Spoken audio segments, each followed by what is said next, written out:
तो चलिए स्टार्ट करते हैं क्लास 11 के नेक्स्ट यूनिट को दोस्तों, जिसका नाम है ओलंपिक वैल्यू एजुकेशन। क्लास 11 के लिए काफी इंपॉर्टेंट चैप्टर होने वाला है।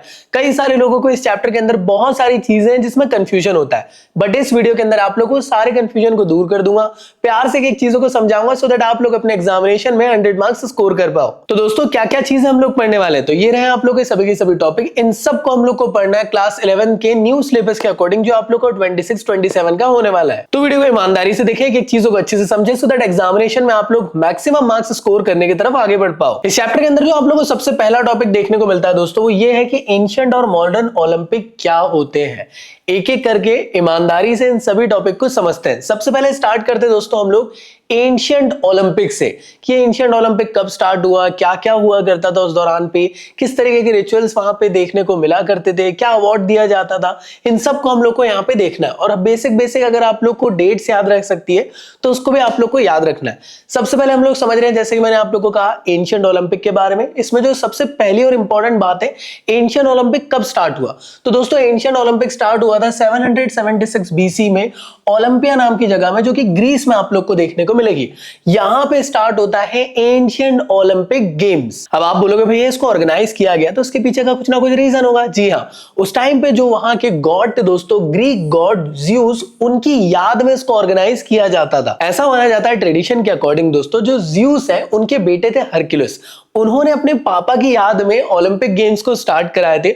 और उस दौरान पे जो गेम्स खेले जाते थे वो कौन कौन से रहा करते थे दोस्तों, 100, 200 और 400 मीटर की रेस, रेसलिंग, बॉक्सिंग, ऐसे घुड़सवारी हो गई, जेवलिन थ्रो हो गया, ये सब कुछ खेला जाया करता था। उस दौरान पे जो विनर्स रहा करते थे दोस्तों, उनको ऑलिव की एक क्राउन पहनाया जाता था, जो मैं आप लोग को अभी आगे भी दिखाऊंगा। जैसे आज के टाइम में हर 4 साल में ओलंपिक होते हैं, उस दौरान में भी हर 4 साल में एंशिएंट ओलंपिक को ऑर्गेनाइज किया जाता था। बट क्या ये हर बार ऑर्गेनाइज हुआ? नहीं दोस्तों। 394 एडी में एक रोमन एम्परर था जिसने ओलंपिक गेम्स को कंप्लीटली बैन करा दिया था। और इस बैन के बाद दोस्तों जो एंशिएंट ट्रेडिशन था एंशिएंट ओलंपिक का, ये कंप्लीटली खत्म हो चुका था। कुछ फोटोज आप लोग को दिखा रहा हूं, कुछ इस तरीके से आप लोग को एंशिएंट ओलंपिक उस दौरान पे खेला जाया करता था। अब क्या रूल एंड रेगुलेशन कुछ डिफरेंट थे उस दौरान पे? जी हाँ, याद रखिएगा दोस्तों, सिर्फ और सिर्फ ग्रीक के ही लोग इसमें पार्टिसिपेट कर सकते थे। लाइक इंडिया से जाके वहां पे पार्टिसिपेशन नहीं हुआ करता था। अगर कोई इंसान फिजिकली फिट है तभी वो पार्टिसिपेट कर सकता था। स्लेव और क्रिमिनल्स को अलाउड नहीं था कि वो एंशिएंट ओलंपिक खेल सकते दोस्तों। साथ में सिर्फ और सिर्फ याद रखना, एमेच्योर एथलीट, जो नए नए अभी एथलीट बने हैं, वही सिर्फ पार्टिसिपेट कर सकते थे। प्रोफेशनल एथलीट्स को यहाँ पे अलाउ नहीं किया जाता था। अब जो भी एथलीट यार एंशिएंट ओलंपिक में पार्टिसिपेट करने वाला है, वो ओलंपिया में 1 महीने पहले से आ जाया करता था, वहां पे स्टे किया करता था। और दोस्तों याद रखना, वुमेन का पार्टिसिपेशन बिल्कुल भी यहाँ पे नहीं था, इसके बारे में आप लोग को पता होना चाहिए। इसके बाद दोस्तों कई बार जो एग्जाम में पूछा जाता है कि उस दौरान में ओपनिंग सेरेमनी किस तरीके से हुआ करती थी दोस्तों, तो इन सब चीजों के बारे में आप लोग को पता होना चाहिए। तो जो भी प्लेयर वहां पे खेलने वाला है वो उसके फादर के साथ, भाई के साथ या ट्रेनर के साथ स्टेडियम में गैदर हुआ करता था। जो भी एथलीट पार्टिसिपेट कर रहा है वो ओथ लेता था दोस्तों, उसको प्रॉपर रूल एंड रेगुलेशन को फॉलो करना रहता था। साथ में दोस्तों उसको ये कंफर्म भी करना रहता था कि लगभग 10 महीने की उसने ट्रेनिंग लिया है एंशिएंट ओलंपिक में पार्टिसिपेट करने से पहले। जब एंशिएंट ओलंपिक स्टार्ट होता था दोस्तों, ओपनिंग सेरेमनी में एक पिग को सैक्रिफाइस किया जाता था दोस्तों, किसके लिए? गॉड ज़्यूस की याद में। और एक और काफी इंपॉर्टेंट चीज है जिसमें कई लोग कंफ्यूज हो जाते हैं दोस्तों, हमेशा याद रखना एक चीज, कोई भी एथलीट अगर पार्टिसिपेट कर रहा है एंशिएंट ओलंपिक में और किसी भी स्पेक्टेटर ने ये ऑब्जेक्शन उठा लिया कि यार इसे नहीं खिलाना चाहिए, तो फिर उसको नहीं खिलाया जाता था। सभी के अप्रूवल के बाद ही वहां पे एथलीट पार्टिसिपेट होते थे, अदरवाइज किसी के भी एक, मतलब मैं कह सकता हूं ऑब्जेक्शन की वजह से उस प्लेयर को डिस्क्वालीफाई कर दिया जाता था। अब आपके दिमाग में एक जरूर क्वेश्चन आ रहा होगा कि एंशिएंट ओलंपिक कितने दिनों तक के चलते थे? तो ये आप लोग के 5 डेज तक के चला करते थे, इसके बारे में आप लोग को पता होना चाहिए। आई होप यहां तक क्लियर है। अब बात कर लेते हैं कि यार अवार्ड क्या दिए जाते थे। जैसे मैंने आप लोग को समझाया, ये रहा वो क्राउन जो मैं आप लोग को कह रहा था ना, ये रहा वो ऑलिव का क्राउन दोस्तों, ये दिया जाता था। ये सबसे, मतलब मैं कह सकता हूं हाईएस्ट ऑनर के तौर पे ये दिया जाता था। आप बोलोगे भी यार आज के टाइम में तो गोल्ड शोल्ड दिए जाते, ये उस टाइम पे सबसे ज्यादा वैल्यूएबल माना जाता था। इसके अलावा फूड ग्रेन्स और एनिमल भी यहाँ पे प्राइस के तौर पे जो एथलीट जीतता था उसको देते थे। तो ये सारी चीजों को आप लोग को याद करना है दोस्तों, क्योंकि एग्जामिनेशन में यही चीजें आपके स्कूल के टीचर्स पूछते हैं। और अगर आपको कंफ्यूजन है कि किस वैरायटी के क्वेश्चंस आपके स्कूल के टीचर्स आपसे पूछ सकते हैं, तो उसके लिए मैंने आप लोग की टेंशन दूर कर दिया हूं। लेकर आ गया हूं क्लास 11 की फिजिकल एजुकेशन की one of the best book, जिसके अंदर आप लोग को chapter wise topic wise solve papers मिलते हैं। प्रीवियस ईयर में किस टाइप के वैरायटी ऑफ क्वेश्चंस आप लोग के एग्जामिनेशन में स्कूल्स में पूछे जाते हैं, वो सभी मैंने इसके अंदर इंक्लूड कर दिया हूं। भाई जो आपका स्कूल का टीचर जो भी पूछ सकता है, जो भी उसके दिमाग में आ सकता है, वो सभी आप लोग को इसके अंदर मिल जाएगा।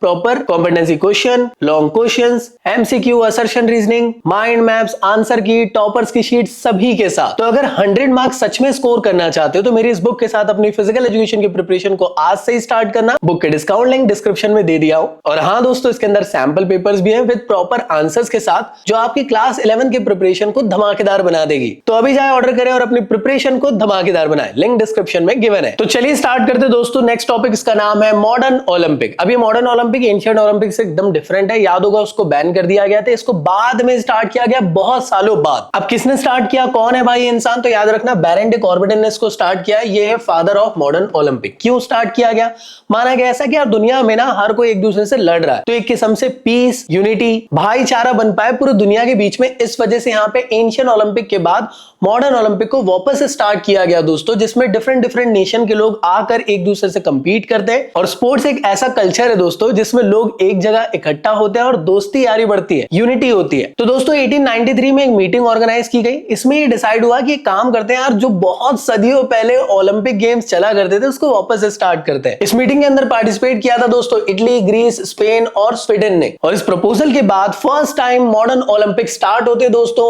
1896 में एथेन ग्रीस में, जहां पे 9 कंट्रीज ने पार्टिसिपेट किया था। बट एक चीज याद रखना दोस्तों, जैसे एंशिएंट ओलंपिक में भी वुमेन का पार्टिसिपेशन नहीं था, सेम ऐसे ही दोस्तों मॉडर्न ओलंपिक में भी वुमेन का पार्टिसिपेशन इनिशियल टाइम पे अलाउ नहीं किया गया था। तो वुमेन का पार्टिसिपेशन कब से स्टार्ट हुआ था दोस्तों, तो वो हुआ था 1900 से वुमेन का पार्टिसिपेशन स्टार्ट हुआ था। इसे भी हर 4 साल में खेला जाता है दोस्तों। और याद रखना, जब ये स्टार्ट हुआ उसके बाद क्या इसे भी कभी कैंसिल किया गया था, जी हां किया गया था। याद रखना दोस्तों 1916, 1940, 1944 को इसको कैंसिल किया गया था वर्ल्ड वॉर्स के चक्कर में। तो चलिए इसके रूल एंड रेगुलेशन की बात करते हैं। एंशिएंट ओलंपिक में याद है आप लोग को एमेच्योर प्लेयर को ही अलाउ किया जाता था। इनिशियल टाइम पे यहाँ पे भी एमेच्योर मेल और फीमेल एथलीट को ही अलाउ किया जाता था। बाद में दोस्तों फिर प्रोफेशनल एथलीट्स को भी अलाउ कर दिया गया सभी स्पोर्ट्स के अंदर। अब यार किसी भी एथलीट को अगर ओलंपिक गेम्स में पार्टिसिपेट करना है तो वैसे डायरेक्टली नहीं जा सकता है। उसके लिए आप लोग को जाना है तो आप लोग नेशनल ओलंपिक कमेटी के थ्रू ही पार्टिसिपेट कर सकते हो। जैसे इंडिया के अंदर भी एक नेशनल ओलंपिक कमेटी है जो इंडियन प्लेयर्स को सिलेक्ट करेगी और उन्हें भेजेगी ओलंपिक गेम्स खेलने के लिए। और कोई भी एथलीट बिना अप्रूवल या रिकमेंडेशन के नेशनल ओलंपिक कमेटी के पार्टिसिपेट या खेल नहीं सकता। इस चीज के बारे में आपको पता होना चाहिए। अब बात करते हैं इनकी ओपनिंग सेरेमनी की दोस्तों। तो याद रखिएगा सबसे पहले एक ओलंपिक टॉर्च को लेकर आया जाता है दोस्तों, जो कि ओलंपिया ग्रीस से जला के लेकर आया जाता है। इस तरीके की एक मशाल रहती है, वहां से जला के लेकर आया जाता है। आप बोलोगे भैया वहां से क्यों जला के लेकर आया जा रहा है, ओलंपिया ग्रीस से। याद करो एंशिएंट ओलंपिक वहीं से स्टार्ट हुए, तो उसकी याद में, मतलब उसको एक किस्म से ऑनर करते हुए, उस टाइम को याद करते हुए ये वहां से जलाकर लेकर आया जाता है। और ये तब तक जलता रहता है जब तक एक क्लोजिंग सेरेमनी ना हो जाए। ओपनिंग सेरेमनी में क्या होता है, जिस भी देश में यार वो हो रहा है इवेंट, वहां के प्रेसिडेंट या प्राइम मिनिस्टर या फिर जो भी होस्ट कंट्री है वहां के कोई भी ऑफिशियल्स आएंगे, वो उसको डिक्लेयर करेंगे कि चलो भाई अब ओलंपिक गेम स्टार्ट हो चुके हैं। जब ये डिक्लेरेशन हो जाता है कि ओलंपिक गेम स्टार्ट हो चुके हैं, उसके बाद एक होती है मार्च पास्ट दोस्तों, जिसको कहा जाता है परेड ऑफ द नेशन। इसके बाद हर एक प्लेयर लेते हैं ओलंपिक की ओथ दोस्तों कि यार हम जो भी खेलेंगे कूदेंगे यार भाई एकदम मतलब ईमानदारी के साथ खेलेंगे और अपना बेस्ट देंगे। इसके बाद ओलंपिक फ्लैग को होस्ट किया जाता है दोस्तों, और जो ओलंपिक की फ्लेम थी दोस्तों उसको स्टेडियम में लिट कर दिया जाता है। जैसे मैंने आप लोग को बताया ओलंपिक की फ्लेम यार तब तक जलती रहती है जब तक कि ओलंपिक गेम्स चल रहे हैं। इसके अलावा ओपनिंग सेरेमनी है तो सीधी बात है यार वहां पे कल्चरल और एंटरटेनमेंट पॉइंट ऑफ व्यू से ढेर सारे प्रोग्राम्स ऑर्गेनाइज कराए जाते हैं ओलंपिक स्टेडियम के अंदर। तो इसके बारे में भी आपको पता होना चाहिए। तो अब चलिए बात करते हैं कि आखिर क्लोजिंग सेरेमनी के अंदर क्या होता है। जितने भी एथलीट ने पार्टिसिपेट करे, चाहे वो किसी भी कंट्री से आए, वो सभी के सभी स्टेडियम में एक साथ इकट्ठा होते हैं दोस्तों। इसके अलावा जो प्रेसिडेंट रहेंगे दोस्तों वो डिक्लेयर करते हैं कि जो गेम्स है वो पूरी तरीके से खत्म हो चुके हैं। ओलंपिक के फ्लैग को लोअर कर दिया जाता है और हैंड ओवर कर दिया जाता है फ्लैग फ्लैग उस कंट्री को जहां पे नेक्स्ट ईयर ओलंपिक गेम्स होने वाले हैं। अभी हैंडओवर किया जा रहा है तो किसी ना किसी एक पर्सन को किया जा रहा होगा, तो जो वहां का मेयर है दोस्तों उसको ये हैंडओवर किया जाता है। फिर सेम यहाँ पे भी आप लोग को कल्चरल प्रोग्राम होते हैं दोस्तों, जैसे ओपनिंग सेरेमनी में हुए थे, जो फ्लेम को जलाकर लेकर आया गया था उसको बुझा दिया जाता है और साथ में दोस्तों जो मेडल्स है वो दिए जाते हैं जो विनर्स है उनको, और सेरेमनी को एंड किया जाता है ओलंपिक सॉन्ग के साथ। तो ये चीजें आप लोग को मालूम होनी चाहिए। तो आई होप आप लोगों को ये सभी की सभी चीजें अच्छे से क्लियर हो गई होगी, जो आपके एग्जामिनेशन में आप लोग से पूछी जा सकती है। तो ईमानदारी से आप लोग को इसको अच्छे से समझा के आना है। तो ये एंशिएंट ओलंपिक और मॉडर्न ओलंपिक वाला टॉपिक कंप्लीट हो चुका है। तो चलिए दोस्तों बढ़ते हैं नेक्स्ट टॉपिक की तरफ, जिसका नाम है दोस्तों ओलंपिक वैल्यू एजुकेशन। एग्जामिनेशन में काफी ज्यादा कंफ्यूजिंग टॉपिक हो जाता है कई लोगों के लिए, जब उनको पता ही नहीं है कि इसके अंदर है क्या। पर टेंशन ना लो, मैं आप लोग को एक एक चीज अच्छे से समझा दूंगा। तो सबसे पहले ये समझ लेते हैं कि ओलंपिक वैल्यू एजुकेशन क्या है दोस्तों। तो ओलंपिक वैल्यू एजुकेशन एक ऐसे टाइप की एजुकेशन है जो एक्चुअल ओलंपिक की फिलॉसफी पे बिलीव करता है, जिसका मेन एम ये नहीं है कि यार आपको सिर्फ स्पोर्ट्स को सीखना है, बल्कि आपके बॉडी, माइंड और विल को कैसे आप डेवलप, बल्कि आप लोग अपनी बॉडी, माइंड और विल को कैसे बैलेंस कर सकते हो लाइफ में, ये भी सिखाता है। सिंपल वे में अगर मैं कहने की कोशिश करूं तो जो ओलंपिक वैल्यू एजुकेशन है सिर्फ और सिर्फ आपको ये नहीं कह रहा है कि आपको स्पोर्ट्स में खेलना है, ये आपको ये भी बता रहा है कि स्पोर्ट्स के थ्रू आप लोग कैसे अच्छे इंसान बन सकते हो। तो इसके लिए डिफरेंट टाइप के आप लोग को कुछ वैल्यूज देखने को मिलती है दोस्तों। ऐसे 5 वैल्यूज हैं, इनको एक एक करके आप लोग पढ़ेंगे। तो सबसे पहले स्टार्ट करते हैं जॉय ऑफ एफर्ट से। तो चलिए सबसे पहले हम लोग देख लेते हैं कि जॉय ऑफ एफर्ट क्या होता है दोस्तों। एक एग्जांपल के थ्रू समझाता हूं। मान लो कोई एक रेस चल रही थी, उसमें आप लोग हार गए, लेकिन यार आपने अपना 100% एफर्ट दिए थे, आपने एंजॉय किए थे, आपने सीखे थे कि यार नेक्स्ट टाइम मैं और अच्छा परफॉर्म करूंगा। तो दोस्तों यही होता है Joy of effort. Joy of effort आप लोग को यह सिखाता है दोस्तों कि सिर्फ जीतना या हारना मैटर नहीं करता है, मैटर करता है कि आप लोगों ने कितना अच्छे से, मैटर करता है कि आपने अपने स्किल्स का कितने अच्छे तरीके से यूज करे, क्या आपने अपना 100% दिए कि नहीं, और क्या आपने इसको एंजॉय करे कि नहीं। क्योंकि दोस्तों हमेशा एक चीज याद रखना, स्पोर्ट्स सबके लिए एंजॉयबल और फन के लिए होना चाहिए। अगर आप स्पोर्ट्स खेल रहे हो तो आप लोग के दिलो दिमाग में ये कभी ना आए कि यार मैं नहीं खेलता यार मैं हार जाऊंगा। स्पोर्ट्स खेलने का जो राइट है दोस्तों, राइट ऑफ पार्टिसिपेशन हर एक के पास है। अगर आप स्पोर्ट्स खेलोगे रेगुलर तो नई स्किल सीखोगे और धीरे धीरे करके आपका कॉन्फिडेंस भी बिल्ड होगा। और अगर पॉजिटिव एक्सपीरियंस रहेगा दोस्तों तो आगे जाके भी आप लोग पार्टिसिपेट करते रहोगे स्पोर्ट्स में। तो यही सारी चीजें सिखाता है दोस्तों जॉय ऑफ एफर्ट। तो इसके कुछ की पॉइंट्स है दोस्तों, एक एक करके देख लेते हैं।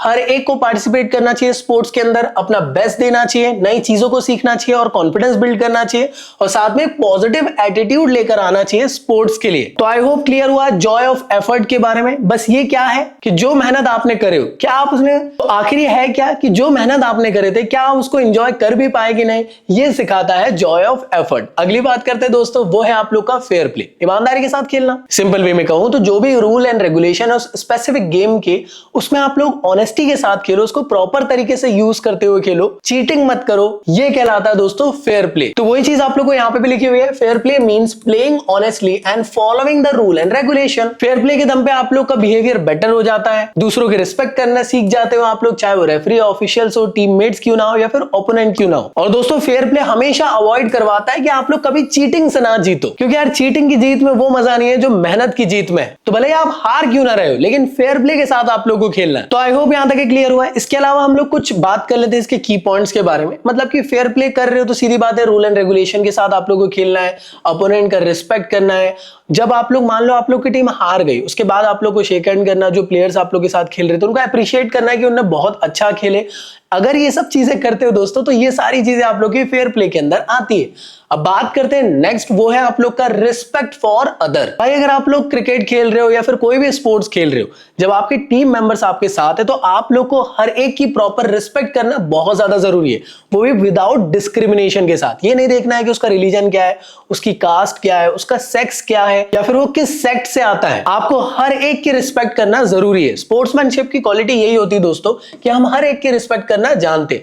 अगर आप हर एक की रिस्पेक्ट करोगे तो सीधी बात है यार आपकी टीम के बीच में पीस होगा, आप इक्वालिटी के साथ सब लोगों को देखोगे, आपकी दोस्ती हर एक के साथ बहुत अच्छी होगी और टीम वर्क करते हुए आप लोग अपनी टीम को सक्सेसफुल बना सकते हो। या टीम्स के अंदर डिफरेंट कल्चर के लोग भी आते हैं तो सबके कल्चर को एक्सेप्ट करो, किसी का मजाक मत बनाओ और सबकी यार एक किस्म से रिस्पेक्ट करते हुए चलते हुए आगे आगे बढ़ो। क्या की पॉइंट्स है दोस्तों? तो सीधी बात है, हर एक टीम मेंबर्स और ओपोनेंट को आप लोग को रिस्पेक्ट करना है, सबको इक्वालिटी के साथ लेकर चलना है, पीस मेंटेन करते हुए चलना है, किसी भी टाइप का कोई डिस्क्रिमिनेशन नहीं करना है, वॉयलेंस नहीं करना है दोस्तों, और साथ में सभी के कल्चर की रिस्पेक्ट करते हुए आगे बढ़ना है। तो यही कहलाता है दोस्तों रिस्पेक्ट फॉर अदर। काफी इंपॉर्टेंट है, कई बार एग्जाम में पूछ लिया जाता है। इसके बाद आता है दोस्तों परस्यूट ऑफ एक्सीलेंस। इसका सिंपल वे में मीनिंग क्या होता है कि हमेशा अपने आप को बेटर करना। इसका सिंपल वे में मीनिंग क्या होता है कि हमेशा अपने आप को बेटर बनाना। अगर आप वर्ड यहां पे देख रहे हो एक्सीलेंस, तो एक्सीलेंस का मतलब क्या होता है कि हमेशा अपने आप को इंप्रूव करते हुए चलना। अगर आपको लाइफ में सक्सेसफुल होना है दोस्तों, तो उसके लिए आप लोग को हार्ड वर्क करना होगा, डेडिकेटेड रहना पड़ेगा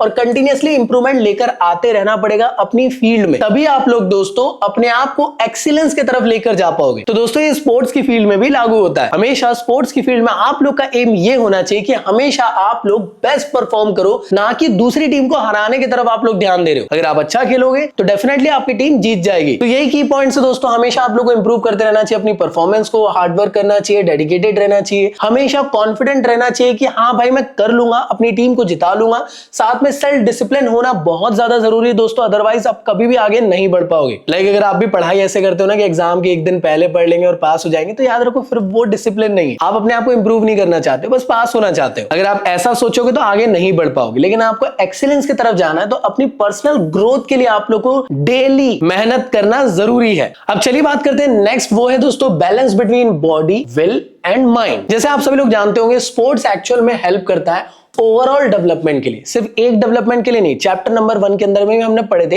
कि पी जो होता है फिजिकल एजुकेशन की फील्ड में अगर आप आते हो, स्पोर्ट्स की फील्ड में आते हो, तो ओवरऑल डेवलपमेंट किसी भी इंडिविजुअल इंसान का होता है। अगर आप भी बनना चाहते हो एक सक्सेसफुल और एक हेल्दी पर्सन, तो उसके लिए दोस्तों आपको बॉडी, विल और माइंड तीनों को बैलेंस करना जरूरी है। अब यहाँ पे बॉडी, विल और माइंड किस चीज को डिनोट कर रहे हो, एक करके देख लेते हैं। बॉडी बता रहा है फिजिकल फिटनेस के बारे में, क्या आप फिजिकली फिट हो कि नहीं। अगर मैं बात करता हूं दोस्तों माइंड के बारे में, तो ये आपको बताता है कि आप लोग क्या मेंटली स्ट्रांग हो कि नहीं, इंटेलिजेंट हो कि नहीं। और विल बात करता है दोस्तों डिटर्मिनेशन और सेल्फ कंट्रोल के बारे में। बैरेंडी कॉर्बेटिन का कहना है दोस्तों कि अगर ट्रू एजुकेशन आपको मिलती है तो उसके थ्रू आप लोग अपने बॉडी, माइंड और विल को साथ में डेवलप कर सकते हो। दोस्तों एक काफी इंपॉर्टेंट पॉइंट एग्जामिनेशन में आप लोग लिख सकते हो कि बैरेंडी कॉर्बेटिन का ऐसा कहना है दोस्तों कि ट्रू एजुकेशन वही है जिसमें आप लोग का बॉडी, माइंड और विल साथ में डेवलप होता है। तो आई होप आप लोगों ने ये सारी चीजों को अच्छे से समझ लिए होंगे। तो ये 5 टॉपिक अभी हम लोगों ने पढ़े दोस्तों, ये काफी ज्यादा इंपॉर्टेंट थे। सबसे पहला था जॉय ऑफ एफर्ट, गेम को एंजॉय करो और अपना बेस्ट दो। सेकंड था फेयर प्ले, कभी भी चीटिंग आपको नहीं करना है, ईमानदारी के साथ आगे खेलना है। नेक्स्ट था आप लोग का रिस्पेक्ट फॉर अदर, हमेशा एक दूसरे की रिस्पेक्ट करना है और डिस्क्रिमिनेशन कभी नहीं करना है। नेक्स्ट था आप लोग का परस्यूट ऑफ एक्सीलेंस, रोज खुद को इंप्रूव करते हुए चलना है। और लास्ट में आप लोगों ने पढ़े थे balance between body, will and mind. इन तीनों को अगर आप लोगों ने बैलेंस कर लिया अपने लाइफ के अंदर, तो आप लोग एक हेल्दी पर्सन बन सकते हो और लाइफ में बहुत ज्यादा सक्सेसफुल रहोगे। तो आई होप आप लोगों को ये सभी की सभी चीज अच्छे से क्लियर हो गई होंगी। अब बात करते दोस्तों नेक्स्ट टॉपिक के बारे में, वो है ओलंपिज्म सिंबल। क्या है तो एक एक करके देख लेते हैं। मतलब ओलंपिक का सिंबल किस तरीके से आप लोग को देखने को मिलता है, ओलंपिक का फ्लैग कैसा होता है। तो कुछ इस तरीके का आपको ओलंपिक का फ्लैग जो कि बैरेंडी कॉर्बेटिन ने डिजाइन किया है दोस्तों। ये जो फ्लैग है ये व्हाइट सिल्क के क्लॉथ से बना हुआ है दोस्तों, बिना बॉर्डर के साथ, जैसे आप देख पा रहे होंगे। और यहाँ पे डिस्प्ले 5 इंटरलॉक्ड रिंग दिख रहे हैं आप लोग को, इंटरलॉक्ड रिंग के फॉर्म में आप लोग को देखने को मिल रहे हैं। ब्लू, येलो, ब्लैक, साथ में यहाँ पे ग्रीन और रेड कलर में। यहाँ पे डिफरेंट रिंग जो है डिफरेंट कॉन्टिनेंट को मैं कह सकता हूँ कि बताने की बात कर रहे हैं। जैसे जो आप लोग को ब्लू कलर देखने को मिल रहा है ये यूरोप को समझा रहा है, जो आप लोग को येलो कलर है ये एशिया के बारे में बात कर रहा है दोस्तों, ब्लैक कलर अफ्रीका के बारे में बात कर रहा है, ऑस्ट्रेलिया के लिए ग्रीन कलर डिनोट किया गया है, और कंप्लीट अमेरिका के लिए, मतलब जिसमें साउथ अमेरिका, नॉर्थ अमेरिका दोनों आते हैं, उसके लिए आप लोगों ने यहाँ पे रेड कलर से इसको डिनोट किए। ये तीनों के तीनों, ये पांचों के पांचों जो आप लोग को डिफरेंट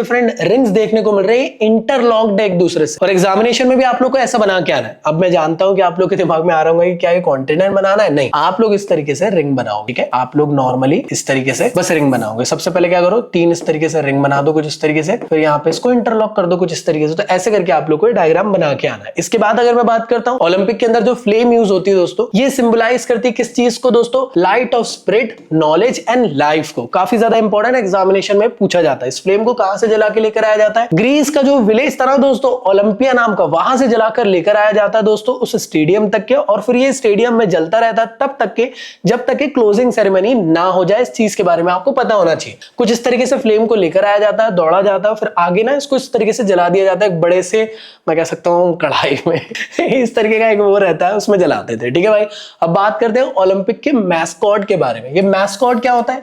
एक फिक्शनल कैरेक्टर होता है दोस्तों, एनिमल या ह्यूमन फॉर्म में, जो कि उस नेटिव कंट्री को रिप्रेजेंट करने का काम करता है। जैसे आप लोग देख पा रहे होंगे, ये रियो का 2016 का ओलंपिक हुआ था, उस टाइम का ये मैस्कॉट आपको देखने को मिल रहा है। ये हाल ही में जो ओलंपिक हुआ है उसका ये मैस्कॉट है, ये पैरा ओलंपिक है, इसको मत याद रखो, लेकिन ये याद रखो। दिख रहा है आप लोग को?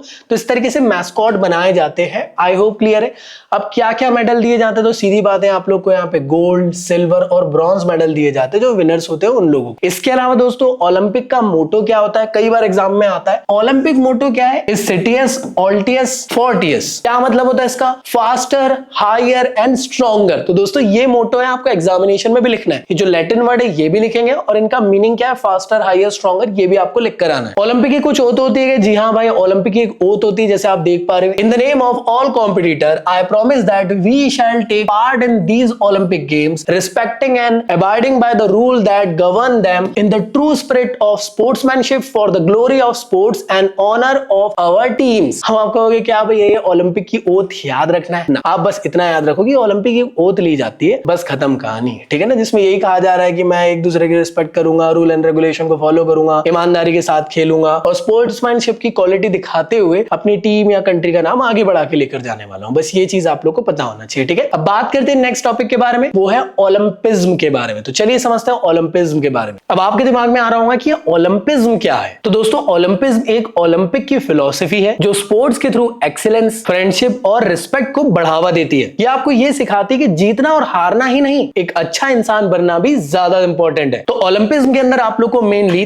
3 वैल्यूज देखने को मिलती है दोस्तों, लाइक रिस्पेक्ट, एक्सीलेंस और फ्रेंडशिप। इसको आपको एग्जामिनेशन में एक्सप्लेन करके आना है अगर आपको ये पूछा जाता है तो। वैसे तो बहुत बेसिक है, अगर आपको इन तीनों वर्ड की मीनिंग मालूम है ना तो आप अपने अकॉर्डिंग लिख के भी आ सकते हो, कोई दिक्कत नहीं है। स्पोर्ट्स के पॉइंट ऑफ व्यू से लिख कर आना, बट जिसे नहीं समझ में आ पा रहा है एक एक करके समझ लेते हैं। सबसे पहले बात करते हैं रिस्पेक्ट के बारे में। इसके अंदर आप लोग क्या सीखते हो कि यार रिस्पेक्ट का मतलब क्या होता है? मींस दैट प्लेइंग फेयरली, मतलब ईमानदारी के साथ खेलो, प्रॉपर रूल एंड रेगुलेशन को फॉलो करो, रिस्पेक्ट दो यार ओपोनेंट्स को भी, अपने टीम मेंबर्स को भी, कोचेस को भी, स्पेक्टेटर्स को, और साथ में अपनी भी केयर करो कि यार आपकी हेल्थ सही रहे और साथ ही साथ आप लोग यार ईमानदारी के साथ आगे बढ़ पाओ। एग्जांपल के तौर पे यार किसी रेफरी ने आउट दे दिया तो उससे आर्ग्यू मत करो यार, लड़ने मत बैठ जाओ उससे, ठीक है? उसके डिसीजन को एक्सेप्ट कर लो। ये बताता है रिस्पेक्ट के बारे में। नेक्स्ट होता है दोस्तों एक्सीलेंस। हमेशा अपना बेस्ट से बेस्ट परफॉर्मेंस देने की तरफ आगे बढ़ो, अपने आप को इंप्रूव करने की तरफ आगे बढ़ो। Excellence means always trying to do your best, भले ही आप हार रहे हो या जीत रहे हो। एक्सीलेंस हमेशा इस चीज को इंकरेज कराता है दोस्तों कि आपको हार्ड वर्क करना चाहिए, डेडिकेटेड रहना चाहिए अपने गोल की तरफ, कंटिन्यूअस इंप्रूवमेंट पे फोकस करना चाहिए और ये ध्यान देना चाहिए कि हम लोग 100% पोटेंशियल के साथ स्पोर्ट्स की फील्ड में परफॉर्म करेंगे। भले यहाँ पे जीत हो या हार हो वो मैटर नहीं करता है, क्या हमने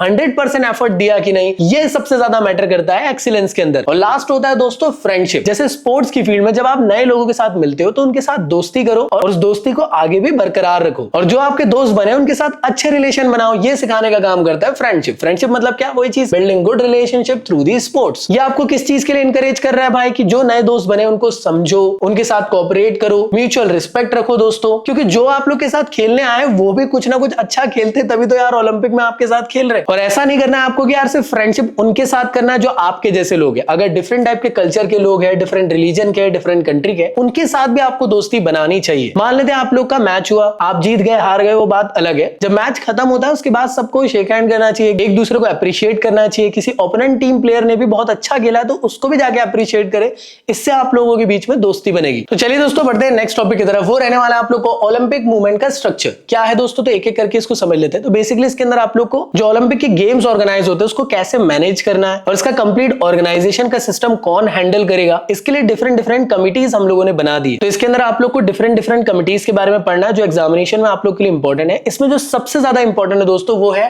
IOC, जिसका नाम होता है इंटरनेशनल ओलंपिक कमेटी। ये गवर्निंग बॉडी होती है दोस्तों ओलंपिक की। ओलंपिक के अंदर जो भी हो रहा है, चाहे रूल एंड रेगुलेशन चेंज हो रहे हैं, कब होने वाला है, कैसे होने वाला है, ओलंपिक के अंदर कोई भी चेंजेस करना है, मॉडिफिकेशन करना है, वो सब कौन करता है दोस्तों? इंटरनेशनल ओलंपिक कमेटी करती है। इस सुप्रीम अथॉरिटी को बनाया गया था दोस्तों जून 1894 के अंदर। इसका हेडक्वार्टर आप लोग को याद रखना, एग्जामिनेशन में आ सकता है। ये स्विट्जरलैंड में आप लोग को देखने को मिलता है। दोस्तों हमेशा याद रखना, ये सुप्रीम कमेटी होती है ओलंपिक की, सारे डिसीजंस यही लेती है। लाइक समर या विंटर ओलंपिक भी कब होने वाला है, कैसे होने वाला है, कौन ऑर्गेनाइज करेगा, कौन सी कंट्री के लोग खेलेंगे, क्या करेंगे, जो भी सारी चीजें, तो सब कुछ ये लोग हैंडल करते हैं। सिंपल वे में कहूं तो ये मेन गवर्निंग बॉडी होती है दोस्तों। इसके अलावा दोस्तों आपको ये पता होना चाहिए कि आईओसी जो है दोस्तों, ये मेन गवर्निंग बॉडी है। इसके बाद आती है इसके अंदर नेशनल ओलंपिक कमेटी, जिसको हम लोग एनओसी के नाम से जानते हैं। फिर आती है इंटरनेशनल स्पोर्ट्स फेडरेशन। ये सारे चीजें इन्हीं के अंदर आप लोग को देखने को मिलते हैं। अब बात करते हैं कि आईओसी के फंक्शन क्या होता है। तो जैसे मैंने अभी आप लोग को थोड़ी देर पहले बताया कि कहां पे मैच होगा, कौन होस्ट कंट्री होगी, क्या रूल एंड रेगुलेशन में चेंजेस होंगे, ये सारी चीजों का ध्यान कौन रखता है? आईओसी रखता है। ओलंपिक का गेम स्मूथली हो सके, किसी भी टाइप का कोई डिस्ट्रप्शन ना हो, इन सब का ध्यान ये लोग रखेंगे। क्या गाइडलाइंस होगी, क्या रूल एंड रेगुलेशन होंगे, किस तरीके से स्पोर्ट्स इवेंट को ऑर्गेनाइज करना, वो इन लोग का काम है।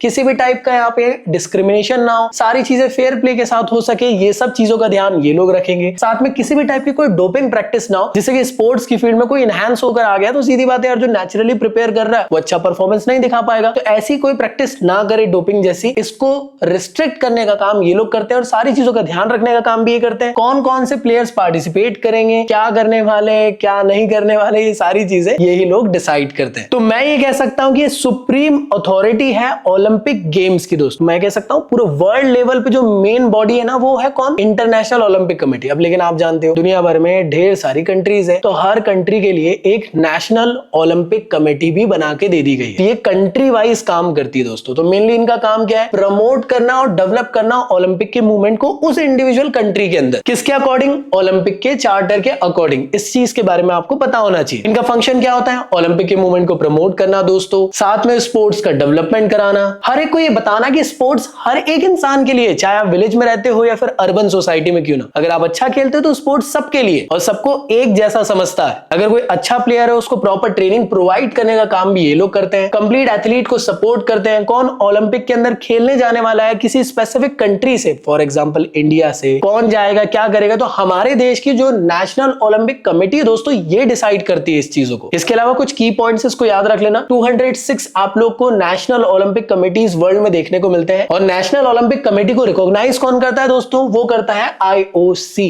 कौन? International Olympic committee. याद रखना, ये इसका लोगो कुछ इस तरीके से देखने को मिलता है। जैसे मैंने आप लोगों को समझाया, वर्ल्ड लेवल के लिए कौन है? वर्ल्ड लेवल के लिए है आईओसी। ऐसे ही फिर हर एक कंट्री के लिए नेशनल ओलंपिक कमेटी। इंडिया के लिए उस नेशनल ओलंपिक कमेटी का नाम क्या है दोस्तों? वो है आप लोग का इंडियन ओलंपिक एसोसिएशन। इसको फॉर्म किया गया था दोस्तों 1927 में। किसने किया था?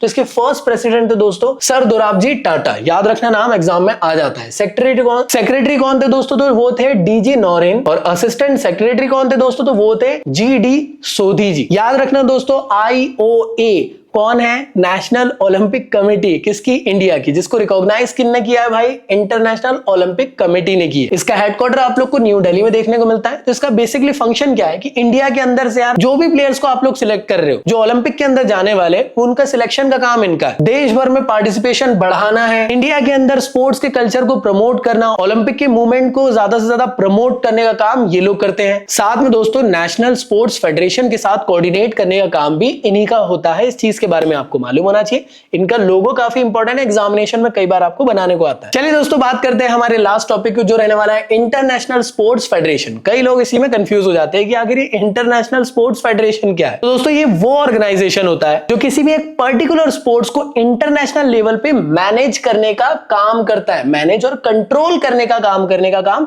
यही करते हैं। आई होप क्लियर है। और एक और चीज हमेशा याद रखना दोस्तों, इसे भी रिकॉग्नाइज किया है इंटरनेशनल ओलंपिक कमेटी ने। अब इनका काम क्या होगा? किसी एक पर्टिकुलर स्पोर्ट्स को मैनेज करने का काम कर रहे तो ये प्रॉपर तरीके से रूल एंड रेगुलेशन उस स्पोर्ट्स के बनाएंगे, ऑर्गेनाइज करेंगे इंटरनेशनल कंपटीशन वर्ल्ड लेवल पे दोस्तों, और प्रॉपर तरीके से गाइड और सपोर्ट प्रोवाइड करेंगे नेशनल स्पोर्ट्स फेडरेशन को हर एक इंडिविजुअल स्पोर्ट्स के रिगार्डिंग, और हमेशा फॉलो करेंगे ओलंपिक के चार्टर को। ये चीज आप लोग को पता होना चाहिए। अब आप लोग के दिमाग में भी आ रहा होगा कि भैया ये जो इंटरनेशनल स्पोर्ट्स फेडरेशन है, इसके कोई एग्जांपल आप दे सकते हो कि जैसे फीफा हो गया, ये कौन ऑर्गेनाइज कराता है? अब जैसे फीफा है, इसका काम है कि फुटबॉल को ऑर्गेनाइज कराना। आईसीसी इसका इसका काम है क्रिकेट को ऑर्गेनाइज कराना। ऐसे ही WA होता है दोस्तों जो एथलेटिक्स के गेम्स को ऑर्गेनाइज कराते हैं। ऐसे ही FIH होते हैं दोस्तों, इनका काम है हॉकी को ऑर्गेनाइज कराना। तो ऐसे डिफरेंट डिफरेंट फेडरेशन है जो पर्टिकुलर स्पोर्ट्स को कंप्लीटली मैनेज करने का काम करते हैं, तो वही कहलाती है दोस्तों इंटरनेशनल स्पोर्ट्स फेडरेशन। तो आज जो हम लोगों ने पढ़े दोस्तों, एक बार ये रहा इनका कंप्लीट, मैं कह सकता हूं डिफरेंस का चार्ट। अगर आप चाहो तो इसको प्रॉपर वे में देख सकते हो। IOC क्या है दोस्तों? वर्ल्ड लेवल पे गवर्निंग बॉडी है, मेन गवर्निंग बॉडी है ओलंपिक की। इसके बाद दोस्तों फिर हर एक कंट्री के लिए नेशनल लेवल की कमेटी बना दी गई है ओलंपिक की। इसका काम होता है कि किसको सिलेक्ट करना है, क्या करना है, कंप्लीटली उस देश के अंदर कैसे ओलंपिक को प्रमोट करना है, ये सारी चीजों का काम ये करेंगे। और इसको रिकॉग्नाइज किया है IOC ने। इंडिया लेवल पे जो NOC है, इसका नाम क्या है? IOA है, इंटरनेशनल इंडियन ओलंपिक एसोसिएशन। ये इंडिया लेवल पे सारी चीजों को मैनेज करते हैं। कौन? इंडिया से खेलने जाने वाला है ओलंपिक के लिए, ओलंपिक को प्रमोट करना है इंडिया पे, और इसे भी रिकॉग्नाइज किया गया है IOC के थ्रू। और साथ में दोस्तों लास्ट होता था आप लोग का IFS, जैसे हम लोग कहते थे international federation, international sports federation, जो किसी स्पेसिफिक पर्टिकुलर स्पोर्ट्स के लिए काम करती है, और इसे भी रिकॉग्नाइज किया गया है IOC से। दोस्तों इस चीज के बारे में आप लोग को पता होना चाहिए, वर्ल्ड लेवल पे आप लोग को काम करती है। एक बार लगे तो उसका स्क्रीनशॉट आप लोग ले सकते हो। आई होप आप लोगों ने इसका स्क्रीनशॉट प्रॉपर तरीके से ले लिए होंगे। कुछ इंपॉर्टेंट क्वेश्चंस आप लोग के लिए लेकर आया हूं, वीडियो को पॉज करें और फटाफट आंसर करें और मुझे बताइए। आई होप आप लोगों ने इसको अटेंड कर लिए होंगे और सही सही आंसर्स आप लोगों ने लगा लिए होंगे। आई होप आप लोग को ये सारी चीजें अच्छे से हो गई होगी, और आई होप आप लोग को सारी चीजें अच्छे से समझ में आ रही होंगी। तो दोस्तों चैनल को सब्सक्राइब करें और सपोर्ट करें इस चैनल को भी, क्योंकि प्यारा कंटेंट मैं आप लोग के लिए हमेशा लेकर आता रहता हूं। और हाँ यार दोस्तों, क्लास 11 के नोट्स के लिए आप लोग परेशान हो रहे थे। क्लास 11 के फिजिकल एजुकेशन के प्रॉपर नोट्स आप लोग को वेबसाइट एप्लीकेशन में मिल जाएंगे, डिस्क्रिप्शन में लिंक गिवन है। न्यू सिलेबस के अकॉर्डिंग आप लोग के लिए नोट्स अप टू डेट हो चुके हैं, लिंक डिस्क्रिप्शन में गिवन है। और क्वेश्चन की प्रैक्टिस के लिए मेरे इस क्वेश्चन बैंक को भी जरूर ले लेना, जो आपकी प्रिपरेशन में बहुत ज्यादा हेल्प करेगी। तो कैसा लगा वीडियो मुझे कमेंट बॉक्स में जरूर बताना। मिलता हूं नेक्स्ट वीडियो में, जब तक के लिए गुड बाय।